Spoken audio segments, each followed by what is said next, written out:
Hoy estamos en la octava característica de ese grupo de personas a lo largo de la tierra que Dios ha elegido, describiendo la octava característica de quienes son sal de la tierra, luz del mundo, personas que Dios ha puesto entre la sociedad para marcar una diferencia, para ser ejemplares con sus virtudes de carácter, aún con defectos, para mostrar el camino, para hacer luz en medio de la oscuridad. Dichosos los perseguidos por causa de la justicia, porque el reino de los cielos les pertenece. Del griego dioko, de un verbo primario dio, que tiene que ver con la palabra huir en nuestro idioma. Implica esa necesidad, ya sea literal o a veces figurativa, de huir. Pero en particular, cuando vemos la característica en sí, dichosos los perseguidos por causa de su vida justa, o sea, los perseguidos por causa de la justicia, es decir, por practicar la justicia, nos damos cuenta que el Evangelio de Mateo, en el capítulo 5, versículo 10, hace referencia a su forma de vida. La característica trae un trasfondo.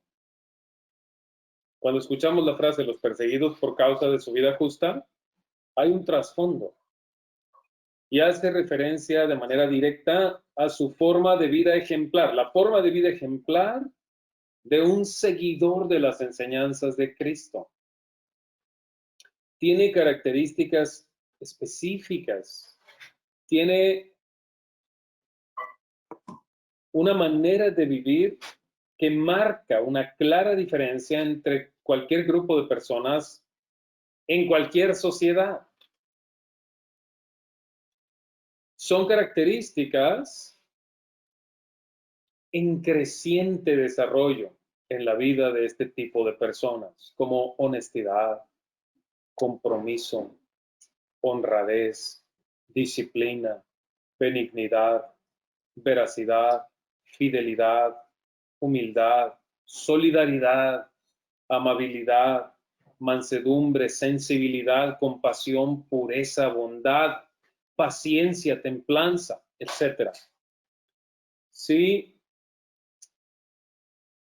son personas que en un mundo de deshonestidad son honestas. Son personas que en una sociedad donde reina la deslealtad, son fieles y comprometidas. Son personas que en un mundo lleno de corrupción son honradas, disciplinadas, benignas, veraces. Son personas que donde una sociedad se va desnaturalizando, son solidarias, amables, mansas, sensibles, compasivas, puras, bondadosas. Son personas que en medio de una sociedad desesperada, intolerante, son pacientes y templadas. En otras palabras, son personas honorables. ¿Y por qué son perseguidas? Precisamente son perseguidos porque son personas honorables, que con su honorabilidad, fíjense bien, sin desearlo, sin calcularlo, sin buscarlo, afectan a los intereses de los que viven injustamente, de los que viven sin practicar la justicia.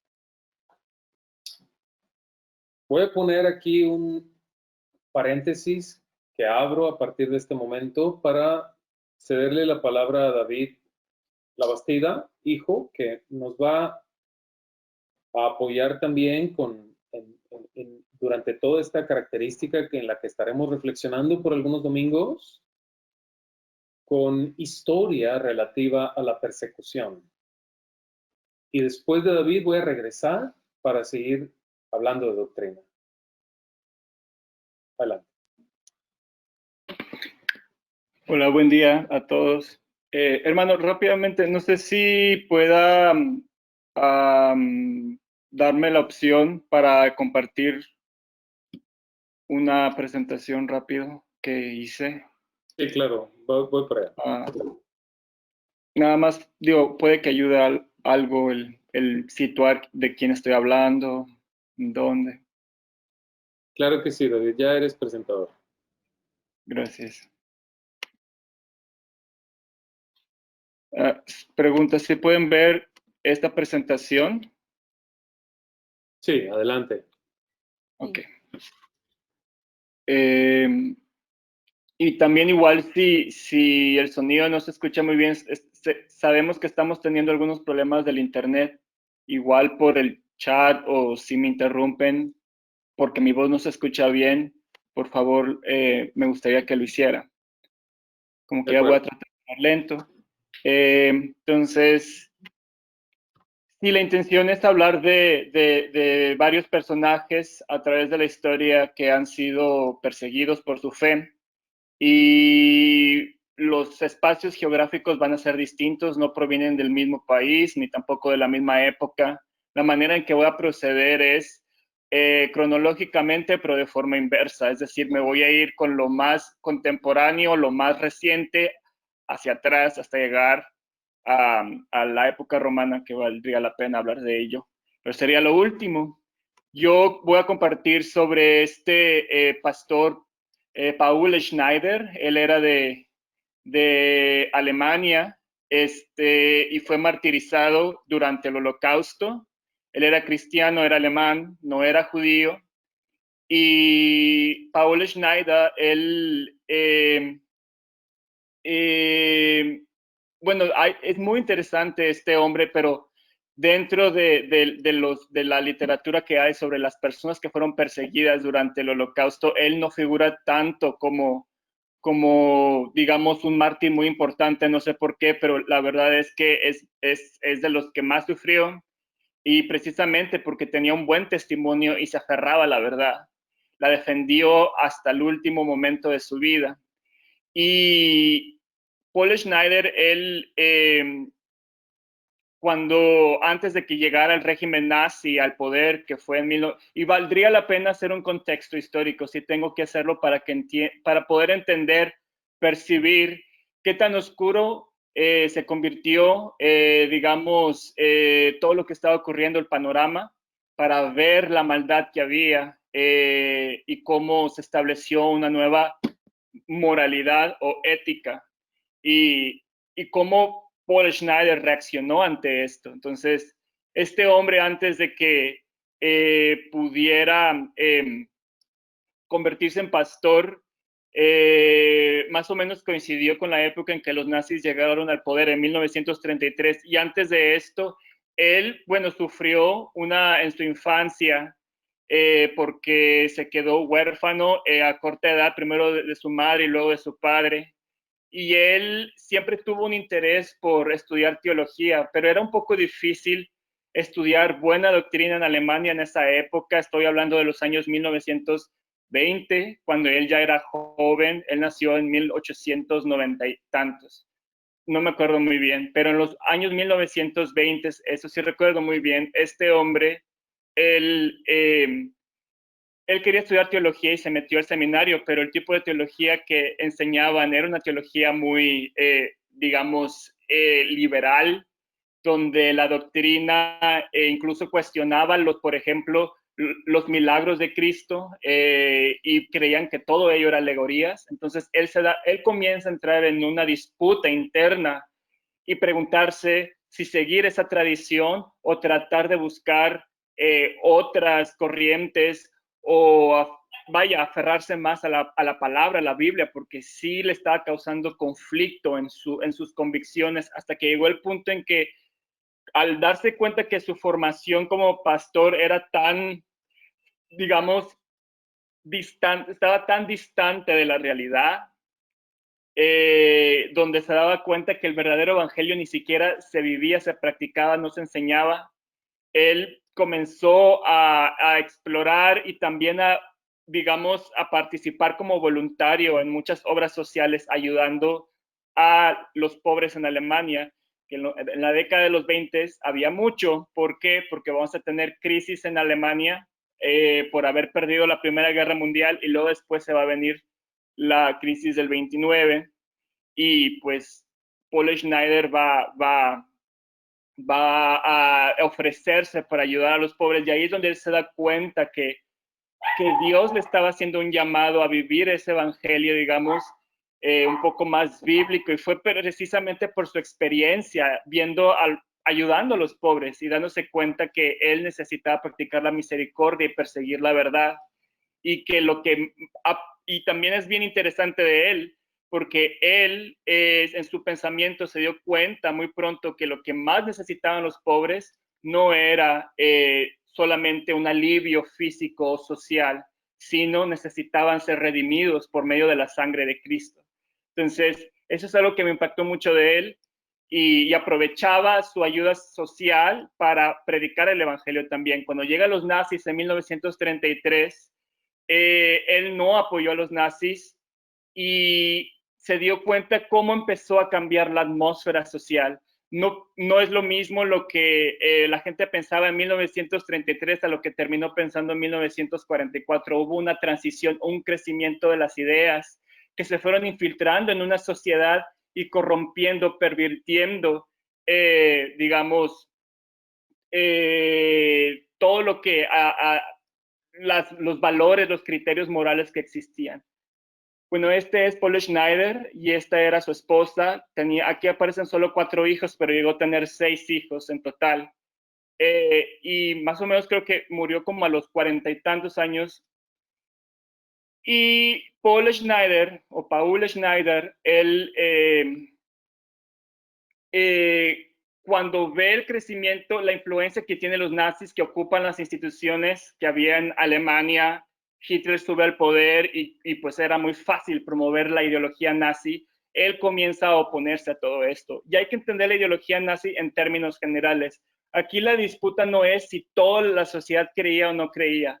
Otra vez, va a evolucionar, y poco a poco la gente, al principio, cuando llegan los nazis, no eran todos simpatizantes, pero al final, cuando ya cae el régimen, la gran mayoría sí creía en los nazis, y hay mucha evidencia de eso, es demasiada.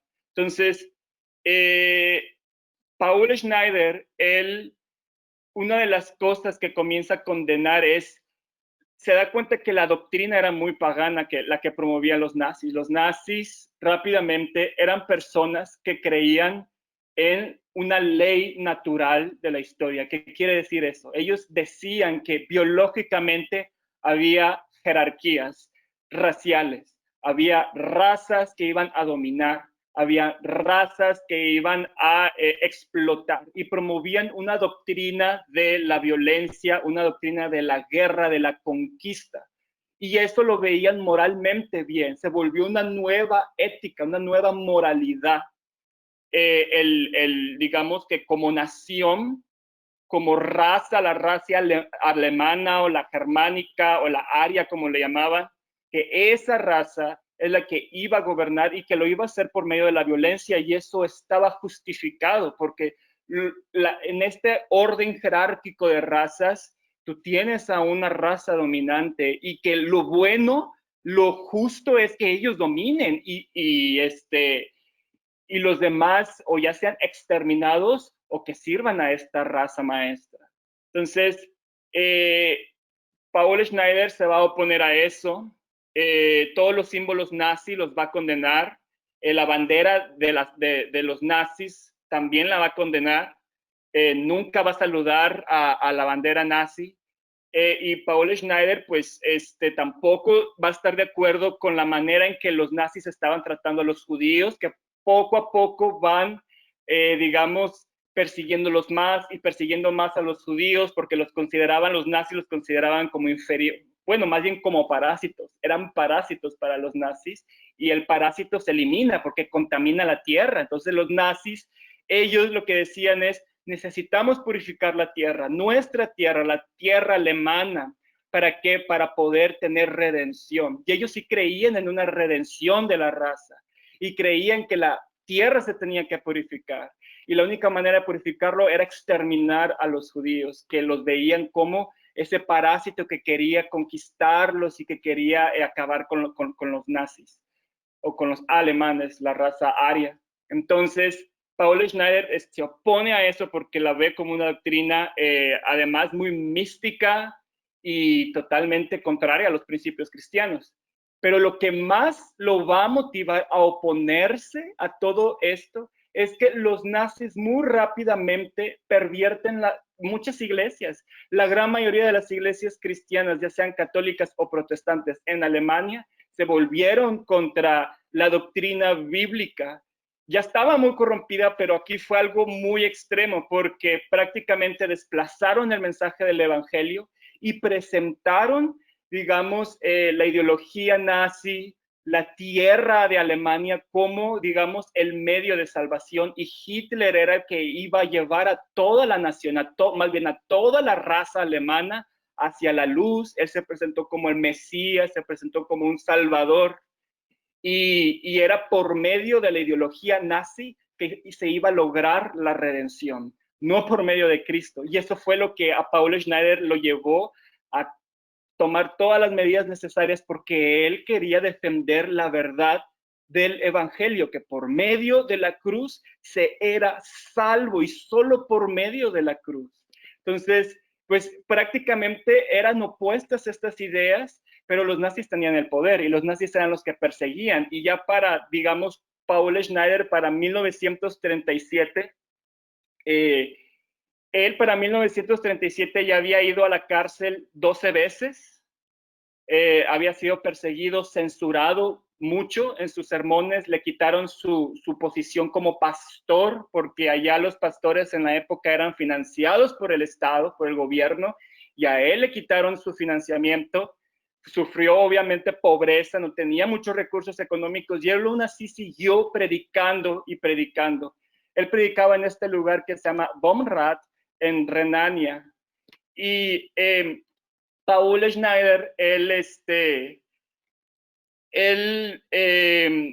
sus sermones, cuando uno lee sus sermones, es una cosa extraordinaria, porque para 1937, predicar lo que él predicaba prácticamente era que te condenaran y te mataran, porque él muy abiertamente declaraba a Hitler, a los nazis, su ideología como la bestia, ¿no? Los llamaba como el anticristo, y que no se iba a someter a ellos, que aun si las consecuencias fueran muerte, él las iba a seguir, e incluso utiliza muchos recursos de la Biblia para, digamos, estimular a los creyentes a que se mantuvieran firmes en la fe. Y, por ejemplo, incluso habla sobre Daniel, los amigos de Daniel que no se postraron ante la estatua de Nabucodonosor, que creó Nabucodonosor, y estuvieron incluso dispuestos a ir al horno de fuego.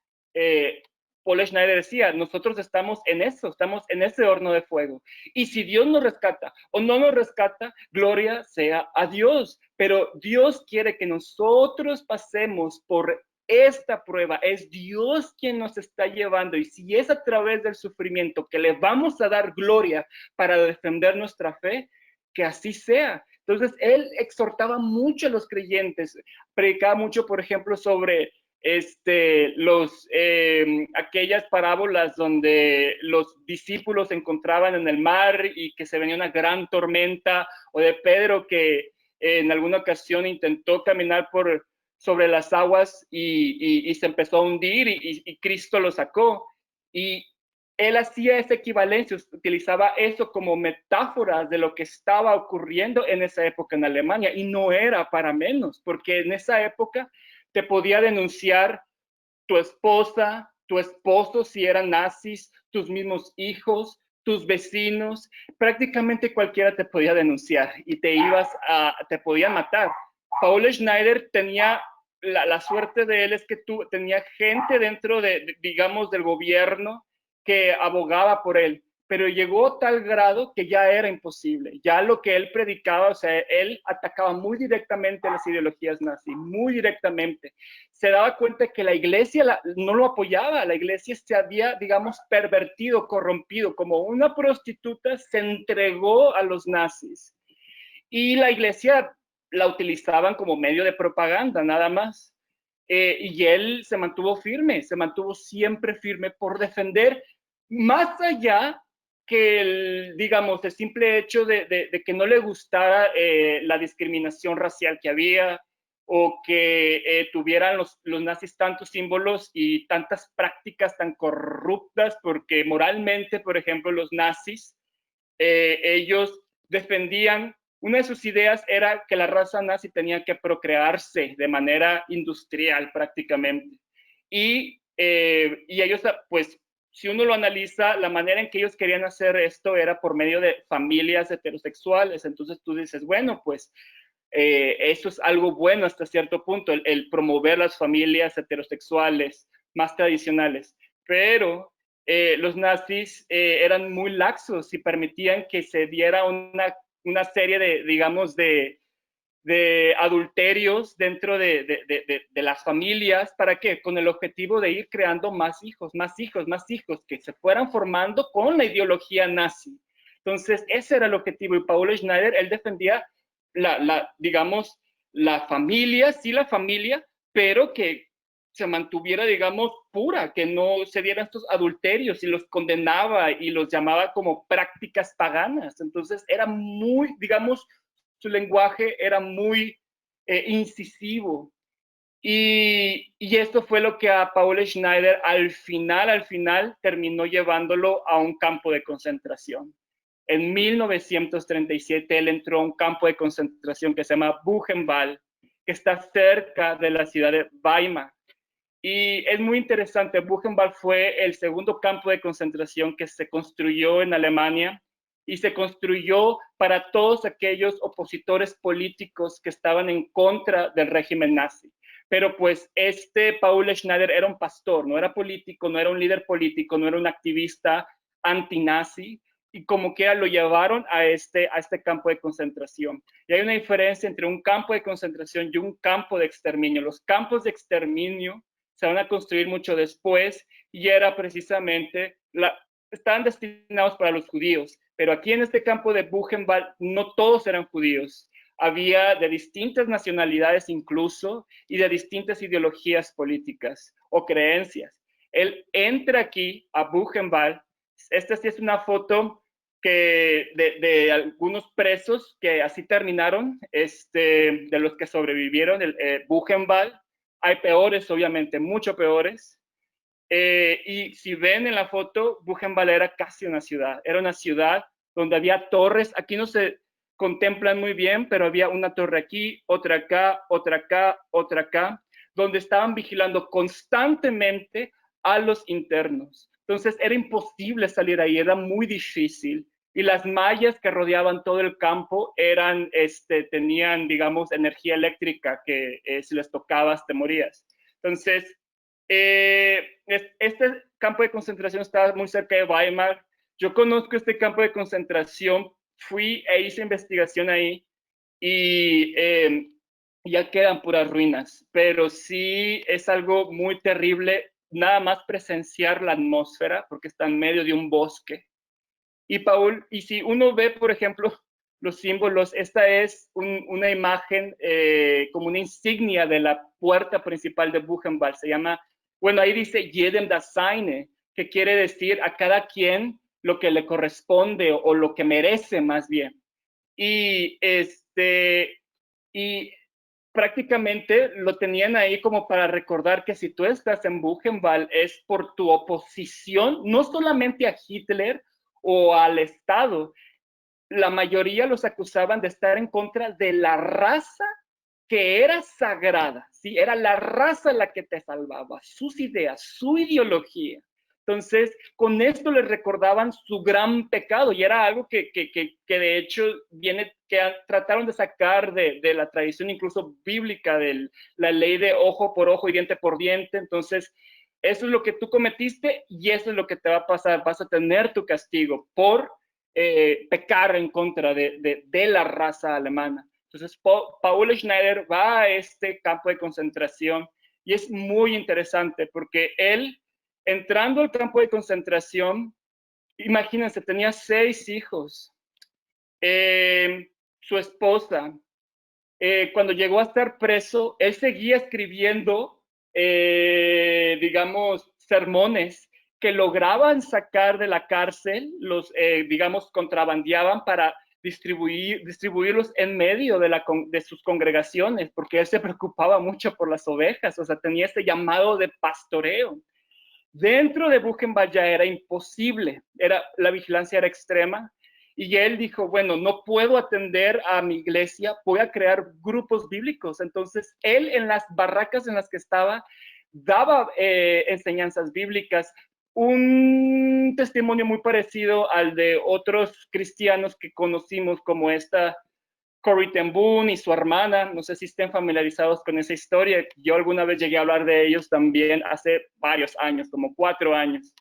Y este Schneider era muy parecido su testimonio, porque él siguió predicando y tratando de convertir a las personas que estaban a su alrededor, porque sabía, y eso lo vemos por sus memorias, más bien me equivoco, no sus memorias, porque él no dejó casi nada mientras estuvo en Buchenwald, sino memorias de gente que lo conoció en el campo de concentración, y es donde ahí yo pude conocer de este hombre por medio de otras personas, fuentes primarias, incluso de algunos judíos que ya estaban ahí y que hablaban de él, que les sorprendía que aunque fuera cristiano y no compartían la misma religión, Schneider predicaba en todo momento. Entonces lo vieron como un peligro. Lo vieron como un peligro porque finalmente estaba causando una especie de, digamos, de revolución espiritual dentro del campo de concentración. Y lo separan. Lo separan y lo llevan a lo que los nazis llamaban como en alemán le llamaban besondere Behandlung, que es algo así como un tratamiento especial. Lo llevaron a un búnker. Es un eufemismo, eso del tratamiento especial era un eufemismo, era una manera nice o digamos muy correcta de llamarle a lo que le iba a ocurrir, que era una tortura constante dentro de un calabozo donde había una ventanita muy pequeña donde podía entrar la luz, muy, muy pequeña, y él estaba en plena oscuridad casi la mayor parte del tiempo. Entonces, Schneider lo torturan, ¿por qué? Porque él no desistió de estar cometiendo su pecado. ¿Cuál era su pecado? Predicar el evangelio en todo momento. Y es una cosa impresionante porque en Buchenwald a él le pasó de todo. Se practicaba, era muy común en Buchenwald que establecieron como una especie de cruces. No eran sí unas cruces, pero eran unos palos, unos muy, muy, muy anchos de madera, donde amarraban a los presos y los golpeaban y los dejaban, cuando los castigaban, los dejaban afuera en las condiciones climáticas más extremas, y pues allá era, obviamente, el temor era el invierno, y si te quedabas expuesto toda la noche a eso porque te castigaron, amarrado a ese tronco, pues te podía dar hipotermia y se moría la gente. Y a él le pasó mucho eso. Y aún así, estando en ese, digamos, en ese castigo, él gritaba y gritaba el evangelio y gritaba, Cristo es la resurrección y la vida, vengan a él y tendrán vida eterna. Y eso está registrado en memorias de otras personas que lo conocieron. Es algo impresionante. Y pero pues estaba él molido, físicamente desgastado y predicaba el evangelio. En medio de ese campo de concentración, en el invierno, que son muy duros, y los nazis, los guardias más bien, lo llevaban a, decidieron ya no castigarlo de esa manera, porque no, una no dejaba dormir y otra era, digamos, tanta su insistencia que prefirieron mejor castigarlo y lo llevaban otra vez al búnker, ya nunca más lo sacaban, y aún así, como quiera, Paul Schneider, él, por ejemplo, no se detenía ante nada. Y él conocía muy bien cómo era la dinámica del campo de concentración, porque en este campo de concentración, en la mañana, muy temprano, y en la noche, después del trabajo, porque prácticamente este campo de concentración era un supuesto trabajo, los internos estaban sujetos a trabajo forzado. Pero era un trabajo inútil, solamente los forzaban a trabajar y a trabajar y a trabajar sin ningún propósito, pero de una manera muy dura para desgastarlos y que se murieran. Era un desgaste, ese era su castigo, que trabajaban de manera perpetua por muchas horas, pero no tenían ningún propósito, eso era lo peor de todo. Entonces, en la mañana muy temprano se levantaban los internos y Paul Schneider se levantaba temprano y empezaba a gritar desde su ventana que abría tan pequeñita y empezaba a gritar: Cristo es la resurrección y la vida, Él es el pan de vida eterna. Y era tanta su insistencia que siempre iban y lo torturaban y lo golpeaban y lo golpeaban y lo golpeaban, pero él cada día hacía eso y lo hizo por 2 años, de 1937 a 1939. Y en la noche, cuando ya los internos se formaban, hacía lo mismo. Aquí en la foto se ven los internos formados enfrente, esta es la puerta principal. Y este era el lugar que le llamaban el Appellplatz, que quiere decir como el lugar de convocación. Y siempre los formaban para pasar lista y saber quién es el que ya se había muerto, porque si se había muerto alguien durante el día, bueno, ahí se daban cuenta y ya iban y lo buscaban. Y ahí es cuando Paul Schneider aprovechaba el tiempo para predicar, gritaba, pero ese hombre ya estaba demasiado molido, ya físicamente ya estaba muy torturado y aún así eso no lo detuvo, es lo más sorprendente de él. Y todos estos castigos, es una cosa, vaya, era horrible este campo, aunque los de exterminio eran peor, porque esos eran de exterminio literalmente. Esto era de trabajo forzado. Y la que se le ocurría todos estos castigos, no, de hecho no era un hombre, había un oficial, un general que se encargaba de la logística del campo de concentración. Y la persona que estaba encargada era una mujer. En la práctica era una mujer que se llama Ilse Koch. Les quise mostrar esta foto porque hay otras fotos donde Ilse Koch sale como una desquiciada y aquí aparece como una mujer normal. Esta mujer que ven aquí, que era tan normal en apariencia, ella era la que digamos, estableció este régimen de terror y de castigos. Y a esta mujer la van a juzgar, de hecho, la van a atrapar y la van a juzgar después de que acaba la Segunda Guerra Mundial. Pero es una cosa terrible. Ella conocía a Paul Schneider, lo conocía, y era prácticamente la que asentía quién iba a ser castigado en los búnkers, en la oscuridad, y ella era la que se encargaba de toda esa logística. Le llamaban en la época la loba de Buchenwald, porque sí era muy sádica. De hecho, ella llegó a hacer lámparas de luz con piel humana de la gente que se moría ahí.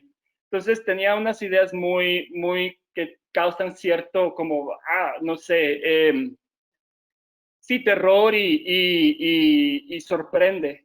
Entonces, Paul Schneider, él nunca desistió, nunca desistió, pero en 1939 van a terminar ejecutándolo. Muy seguramente fue por orden de ella, de Ilse Koch. De hecho, que les voy a poner el nombre, se me olvidó poner el nombre de ella, Ilse Koch. Y iba a morir, va a dejar 6 niños, pues, sin padres, su esposa.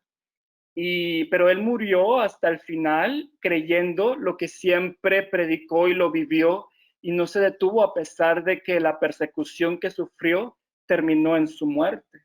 y lo van a matar por medio de una una inyección que le van a administrar de veneno que paralizó todo su cuerpo. Cuando su cuerpo lo llevan a enterrar, porque se lo entregaron a su familia, recomendaron que no lo vieran porque estaba tan desfigurado. Y eso lo dice la esposa de él. No sé si lo vio o no, pero eso solo te indica del sufrimiento físico que pasó simplemente por decir que Cristo era el camino, la verdad y la vida, y que Él era Él es la resurrección, y que todo aquel que quiera ser salvo tenía que ir a través de Cristo. Y eso era lo más radical de su evangelio, porque contradecía todo lo que los nazis querían promover, que la salvación y la redención de una raza se alcanza por medio de la ideología nazi, por medio de la conquista, de la persecución, de la violencia. Y él predicó un evangelio pues totalmente de paz. Entonces, hasta aquí llego. Muchísimas gracias, David, como siempre. Muy interesante.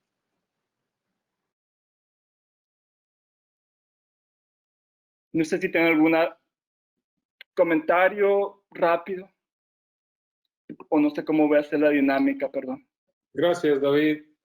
Pues yo creo que continuamos y al final dejamos un espacio para ver si hay alguna duda o comentario. Muchas gracias.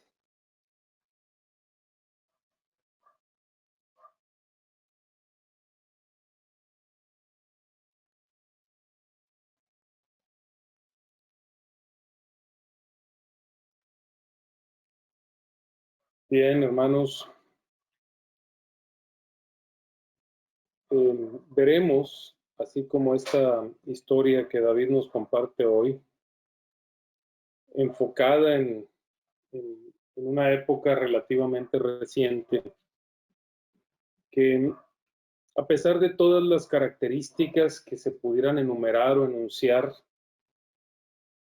de la persecución y en este caso martirio que llegue a sufrir un creyente, en la característica que estamos destacando que nuestro Señor Jesucristo enfoca en Mateo, capítulo número 5, en el Gran Sermón del Monte, es que son personas, los perseguidos por causa de su vida justa, son personas que han puesto su confianza en Dios, son personas a quien el Señor les ha llamado con su llamamiento ineludible y que ahí han puesto su fe y su confianza, que han rechazado las ideologías del mundo que son contrarias, cualquier ideología o filosofía contraria a la verdad, pero a la vez vemos que su vida va acompañada de un testimonio. No vamos a encontrar un solo caso aislado, uno solo en toda la historia, que cuente como una persecución de la que habla nuestro Señor Jesucristo, con esta característica, de alguien que sea perseguido como creyente, como cristiano, simplemente por lo que dice, simplemente porque dijo algo, sino que vemos, como nuestro Señor Jesucristo lo enseña, que va a ser perseguido por causa de su vida justa. Sí, en muchos casos tendrá que ver presentarse ante la sociedad, ante el gobierno o ante cualquier otro grupo o autoridad y firmemente declarar su fe, la base de su fe, sus principios, no rechazar, no negar a Cristo, no negar la base de su salvación, el Evangelio. Por supuesto que tendrá que ver con permanecer firme y que lleve, vamos, una integridad perfecta su mensaje con su forma de vida. Pero nunca se podrá aislar el mensaje. Siempre va de la mano lo que nuestro Señor Jesucristo dice y lo demostraremos a lo largo de la historia. por causa de su vida justa. Si alguien sufre persecución por decir algo, pero sin vivir una vida justa, no es a esas personas a las que se refiere nuestro Señor Jesucristo. Y eso tiene que quedar muy claro a lo largo de esta enseñanza que estamos compartiendo. Siempre va a ir vinculada esta persecución a su vida justa. Y no en todas las persecuciones, espero que esto también esté quedando claro, significa que habrá martirio. No necesariamente. No tiene que haber martirio para que se convierta en un perseguido aquel creyente. Y también muchos podrán pensar, bueno, pues yo no sé, o sea, estamos hablando de una persecución donde hay violencia y hasta muerte, pero no necesariamente interviene la muerte para que se considere persecución. Pero sí es cierto, fíjense bien, amados hermanos, sí es cierto que las personas de las que nuestro Señor Jesucristo habla, que quedan, vamos, caracterizadas en este atributo particular, los perseguidos por causa de su vida justa, es cierto que aunque algunos no han muerto en la historia al ser perseguidos, sí estarían dispuestos o habrían estado dispuestos aún a morir, sin negar a nuestro Señor Jesucristo.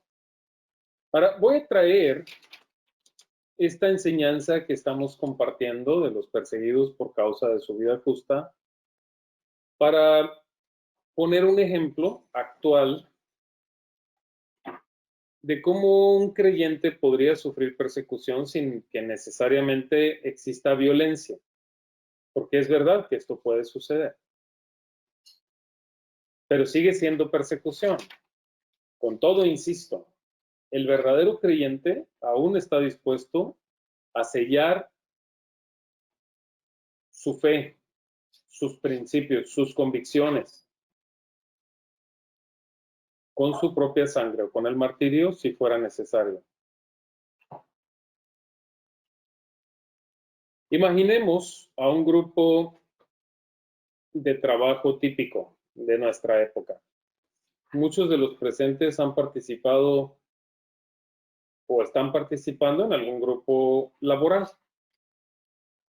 Y también hijos o esposas de quienes escuchan este mensaje o quienes lo escuchen ya grabado, podrán reflexionar con esto porque han escuchado conversaciones relativas al trabajo de sus padres o esposos. Creo que puede ser interesante entonces entrar a esta situación imaginaria de un grupo típico de trabajo actual, ¿sí? Ya saben, imaginemos, ¿no?, un grupo de trabajo, pues, en el que lo normal o la práctica común es mentir, fingir que trabajan, pero desperdiciar el tiempo demasiado, aparentar que hacen el trabajo como el jefe lo indica, pero se omiten muchos procesos que siempre dañan a la organización o limitan el crecimiento de la organización. La gente típicamente le dice al jefe lo que quiere oír o a los diferentes jefes en las diferentes áreas lo que quieren oír, o sea, les dan por su lado.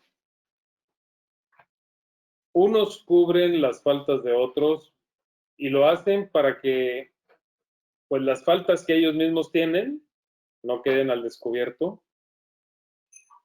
Fingen que algunas labores son tan difíciles que se tardan demasiado en entregarlas o en culminar con su trabajo, cuando realmente no lo son, pues para tratar de evitar que los presionen. Hay deshonestidad en la ejecución del trabajo diario en general y en tratos preferenciales entre unos y otros. Y al final de cuentas, todos hacen mal su trabajo, o la gran mayoría al menos, mintiendo, fingiendo, exagerando y cubriéndose unos a otros. Imagínense, o sea, un típico escenario de una organización bajo esas circunstancias. ¿Mm? Y repentinamente contratan a un nuevo colaborador que se integra y este nuevo compañero resulta que es diferente. Imaginemos que es una persona que Dios ha elegido para representarle, sal de la tierra, luz del mundo. Entonces es honorable. ¿Qué podría suceder? Imagínense el escenario. Poco a poco, pues él va a darse cuenta, él va a descubrir lo que está pasando en la organización, pero él es diferente. Y entonces él va a hacer su trabajo de manera correcta. ¿Sí? Él no va a mentir, él no va a fingir, él va a entregar a tiempo, él va a hacer su mejor esfuerzo, él va a ser altamente productivo y poco a poco se va a ir notando una gran diferencia con los resultados de su trabajo, porque él se aprovecha el tiempo, porque él es responsable, porque no finge, porque es comprometido, porque es ejemplar. Porque, pues, curiosamente, él va a entregar el trabajo en la mitad del tiempo que los demás. Porque curiosamente su área en la que él está trabajando empieza a volverse muy productiva, el doble que la de los demás. Porque de una manera progresiva es más eficiente y todos empiezan a notarlo. El jefe empieza a notarlo, los jefes empiezan a notarlo. En comparativa con los demás se produce muchísimo más. Y entonces, ¿qué va a suceder? Evidentemente eso, primero pondrá en evidencia a todos los demás, el jefe lo notará, o lo notarán los socios o el consejo de administración. Van a empezar a investigar cómo están los procesos, claro, porque sin quererlo van a empezar a salir al descubierto, pues las mentiras, las apariencias, las faltas, las deshonestidades, la corrupción que hay hacia el interior de la organización, y entonces van a despedir a varios empleados y a otros los van a presionar. El que está mal acostumbrado a no trabajar tendrá dos opciones: o se pone a trabajar o ya va a empezar a sentir una presión muy grande de que lo despidan o lo sustituyan. Y entonces a muchísima gente no le va a gustar la llegada del creyente ejemplar a esa organización. Y poco a poco van a tratar, si no es que ya estaban tratando de hacerlo, de molestarlo, de incomodarlo, de hablar mal de él, de murmurar. Además, incluso murmurar de manera que él se dé cuenta para lastimarle, oprimirle. Le van a levantar falsos, mintiéndole al jefe, van a calumniarlo, van a quejarse de él, van a culparlo de cosas que él no ha hecho, etc. Todo eso es precisamente persecución por causa de su vida justa, por causa de una vida honorable. Wow, nuestro Señor Jesucristo, vean cómo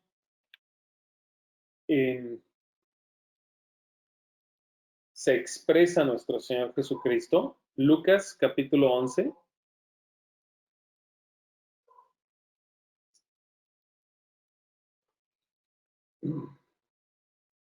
Versículo 30. Así como Jonás fue señal para los habitantes de Nínive, también lo será el Hijo del Hombre para esta generación. La reina del sur se levantará en el día del juicio y condenará a esta gente, porque ella vino desde los confines de la tierra para escuchar la sabiduría de Salomón. Y aquí tienen ustedes a uno más grande que Salomón. Los ninivitas se levantarán en el día del juicio y condenarán a esta generación, porque ellos se arrepintieron al escuchar la predicación de Jonás. Y aquí tienen a ustedes tienen a uno más grande que Jonás. ¿De qué hablaba nuestro Señor Jesucristo? De que llegó la luz en medio de la oscuridad, con su presencia. De que se vino a revelar el camino a seguir, y gente que estaba alrededor de esa luz en lugar de aprovechar la luz para ver sus defectos y arrepentirse, la rechazaron la luz. Incluso todo lo que representara esa luz lo aborrecieron, lo persiguieron. Eso mismo es lo que sucede con un creyente ejemplar. Habrá personas que al ver su vida ejemplar van a glorificar a Dios. Van a ser quebrantados por la obra de Dios en sus corazones. Se van a arrepentir. Como está escrito, muchos son llamados, pocos elegidos. Se van a arrepentir, pero será una minoría. Muchos otros se van a sumar con pequeños o grandes actos de persecución contra quienes están afectando sus intereses. Van a perseguir a aquel o aquellos que afecten sus intereses porque van a quedar al descubierto sus obras. Los creyentes son una señal para la sociedad, pero también nuestro Señor Jesucristo está advirtiendo que el que no crea a la señal que le es revelada, a la luz que le es revelada por Dios a través del ejemplo de los creyentes, por la obra de Cristo, será condenado. El que no crea será condenado. Es decir, seguirá bajo la condenación en la que ya está. Sí, pensemos y reflexionemos en eso, mis hermanos. Voy a leer un texto del apóstol Pedro. Voy a Primera de Pedro, aunque voy a compartir más a lo largo de las próximas semanas. Primera de Pedro, capítulo 2. Versículo 18 en adelante, si quieren acompañarme con su vista. Más que estoy en el 1, denme un segundo, por favor. Es capítulo 2. Primera de Pedro, capítulo 2. Ahí es.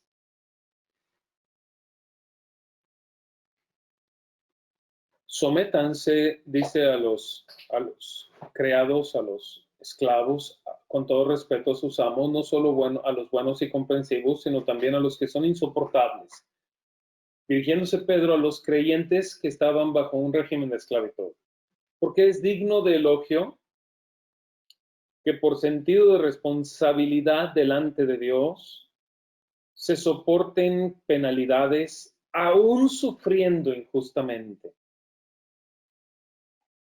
Pero, ¿cómo pueden ustedes atribuirse mérito alguno si soportan que los maltraten por hacer el mal? En cambio, si sufren por hacer el bien, eso merece elogio delante de Dios. Para esto fueron llamados, porque Cristo sufrió por ustedes, dándoles ejemplo para que sigan sus pasos. Él no cometió ningún pecado, ni hubo engaño en su boca. Cuando proferían insultos contra él, no replicaba con insultos. Cuando padecía, no amenazaba, sino que se entregaba a aquel que juzga con justicia. Él mismo, en su cuerpo, llevó al madero nuestros pecados, para que muramos al pecado y vivamos para la justicia. Por sus heridas ustedes han sido sanados. Antes eran ustedes como ovejas descarriadas, pero ahora han vuelto al pastor que cuida de sus vidas. Dos aspectos a reflexionar que me parecen de gran interés. Uno, sí, por supuesto. Lo decía por ahí, me parece Israel, y tiene razón. Todo aquel que quiera vivir piadosamente en Cristo Jesús, es como una profecía que Dios nos da a través del apóstol Pedro, padecerá persecución. No hay una profecía de que todos serán martirizados, pero sí de que todos padecerán algún tipo de persecución. Es cierto. Y hay muchos otros textos que estaremos revelando a lo largo de este estudio, que pues es una es uno de los eslabones de la cadena temática que hemos venido tratando. Estimo yo nos llevará unas 3 o 4 semanas. Pero por otro lado, ¿cómo reaccionaría un creyente ante este tipo de persecución, como el ejemplo contemporáneo que les ponía? La reacción tiene que ver precisamente con la característica del creyente. El que sufre persecución con gozo, porque la Escritura dice, dichosos los perseguidos por causa de su vida justa. El que sufre la persecución con gozo, tiene gozo a pesar de la persecución porque ve la esperanza. Dice nuestro Señor Jesucristo que el reino de los cielos les pertenece. Simplemente está viendo una evidencia de su esperanza, de la grandeza de Dios que se está materializando en su ser. Entonces, desestima su persecución. En primer lugar, yo he visto personas que no se gozan de la persecución. Yo creo que de eso no está hablando nuestro Señor Jesucristo. En segundo lugar, he visto otras personas que no solo no se gozan de la persecución, sino que se desmoralizan ante la persecución, ante algún tipo de persecución. De eso no está hablando nuestro Señor Jesucristo. En tercer lugar, la reacción que pueda tener el que es perseguido, vamos, con cualquier persona, grupo de personas, que en este caso son los que lo persiguen. Veíamos la reacción de Cristo en la descripción del apóstol Pedro. Cuando padecía, no amenazaba, no replicaba con insultos, sino que se entregaba a aquel que juzga con justicia.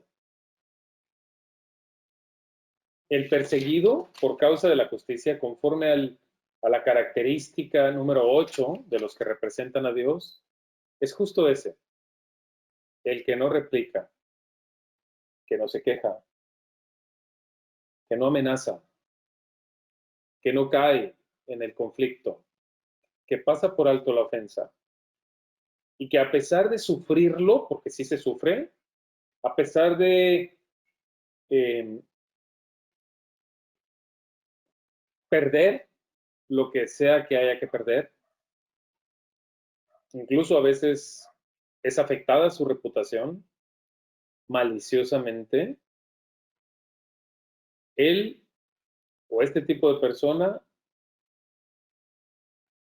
entrega su causa a Dios. Es el que sí puede sentir el sufrimiento, pero como entrega su causa a Dios, enseguida puede ver, contemplar de cerca la esperanza porque el reino de los cielos les pertenece.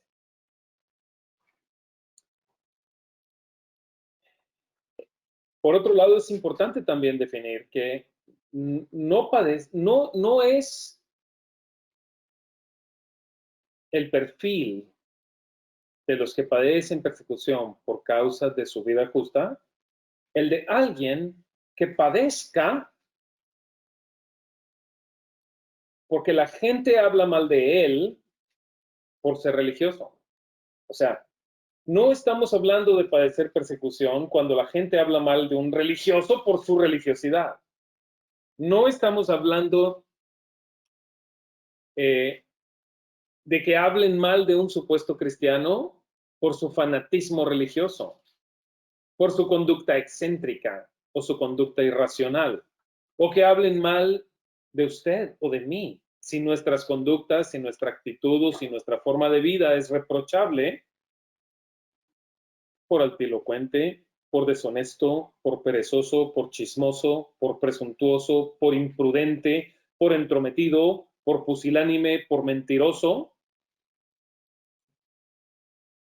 por impuntual, por altivo, por arrogante, por incompetente, por nefasto, por violento, por intolerante, etc.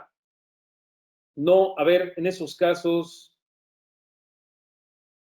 la persecución es merecida, o sea, que alguien oprima, que alguien hable mal, que alguien injurie, que alguien denuncie la pereza, el chisme, la imprudencia, la falta de esfuerzo, la incompetencia, la intolerancia. A ver, eso no es sufrir persecución por causa de la justicia, eso es sufrir alguna persecución, pero merecida. Pero nosotros hablamos de los que padecen persecución, pero que la padecen injustamente. Es de quienes el texto bíblico hace referencia, personas que practican la justicia, que los señalan otros o afectan su reputación injustamente. Y precisamente son perseguidos porque su vida es luz, que pone en evidencia las obras injustas de los demás, porque con esa luz se ven claramente las malas obras de quienes viven en oscuridad. Hermanos, para quienes tienen en su corazón el deseo de honrar a Dios, no habrá nada más importante que poner en alto su nombre en cualquier momento y bajo cualquier circunstancia. Los creyentes verdaderos son barro, así se sienten, y llevan un tesoro en vasos de barro. Ellos no son el tesoro, sino que llevan el tesoro en vasos de barro. Segunda de Corintios, capítulo número 4, versículo 7 en adelante. ¿Lo recuerdan? Dice el apóstol Pablo: nos vemos atribulados en todo, pero no abatidos, perplejos, pero no desesperados, perseguidos, pero no abandonados, derribados, pero no destruidos. Donde quiera que vamos, siempre llevamos en nuestro cuerpo la muerte de Jesús, para que también la vida se manifieste en nuestro cuerpo. Pues a nosotros los que vivimos siempre se nos entrega muerte por causa de Jesús, para que también su vida se manifieste en nuestro cuerpo mortal. Así que la muerte actúa en nosotros, en ustedes, quienes son objeto del ministerio, la vida. Pues sabemos que aquel que resucitó al Señor Jesucristo nos resucitará también a nosotros con Él y nos llevará junto con ustedes a su presencia. Él hace la obra. Todo esto por el bien de ustedes, para que la gracia que está alcanzando a más y más personas haga abundar la acción de gracias para la gloria de Dios. Por tanto, dice Pablo, no nos desanimamos, al contrario, aunque por fuera nos vamos desgastando, por dentro nos vamos renovando día tras día. Pues los sufrimientos ligeros y efímeros que ahora padecemos producen una gloria eterna que vale muchísimo más que todo sufrimiento.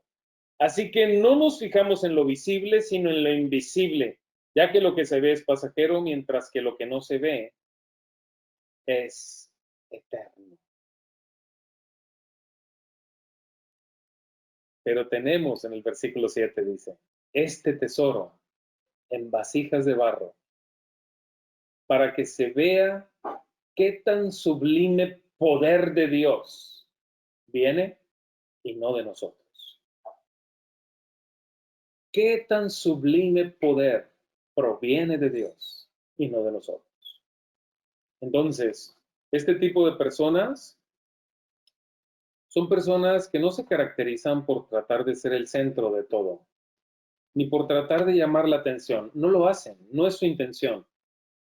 Pero sin que sea su intención, no dejan de brillar y ser luz, que revelan la vida ejemplar, que revelan el camino a seguir, que también, sin desearlo y sin buscarlo, ponen en evidencia a los que viven en oscuridad.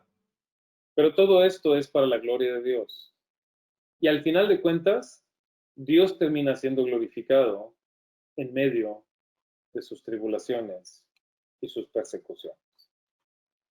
Hasta aquí avanzaremos el día de hoy. Vamos a seguir con el mismo tema la próxima semana.